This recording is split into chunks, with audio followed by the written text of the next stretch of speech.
అన్నం పరబ్రహ్మ స్వరూపం అంటారు. ఆ అన్నాన్ని ప్రసాదంగా అందించే దైవం ఎవరో తెలుసా? కర్ణాటకలో ప్రసిద్ధమైన కొర్నాడు అన్నపూర్ణాదేవి ఆలయం గురించి ఈ వీడియోలో మనం తెలుసుకుందాం. ఈ పవిత్రమైన కొర్నాడు అన్నపూర్ణాదేవి టెంపుల్ కర్ణాటక రాష్ట్రంలోని ఉడుపి జిల్లాలో చాలా ప్రశాంతమైన వాతావరణంలో ఉన్న ఈ ఆలయం. ఇక్కడ ప్రధాన దేవతగా ఉన్నది అన్నపూర్ణాదేవి. ఆమె పార్వతీదేవి యొక్క అవతారం. భక్తులు ఎప్పుడు అన్నదానం కలగాలని ఆశీర్వదించే దేవతగా ప్రసిద్ధి చెందింది. అన్నపూర్ణాదేవికి అంకితమైన అరుదైన ఆలయం. ప్రతిరోజు అన్నదానం జరుగుతుంది ఈ ఆలయంలో.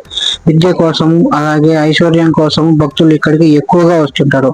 ఇక్కడ నవరాత్రి ఉత్సవాలు ఘనంగా జరుగుతాయి. అలాగే దసరా సమయంలో ఈ ఆలయంలో అద్భుతంగా అలంకరిస్తారు. సో గైస్, ఈ వీడియో మీకు నచ్చినట్టయితే లైక్ చేయండి, అలాగే సబ్స్క్రైబ్ చేసుకోండి. మరిన్ని వీడియోల కోసం గంట సింబల్ అయితే ఆన్ లో పెట్టుకోండి. ఇప్పుడు చూస్తున్నది కొర్నాడు టెంపుల్ అనమాట, అన్నపూర్ణాదేవి. సో నేను ఇక్కడ వరకు అయితే వీడియో షూట్ చేశాను అనమాట, లోపల అయితే వీడియో షూట్ చేయలేదు. సో గైస్, నా ఛానల్ సబ్స్క్రైబ్ చేసుకోండి.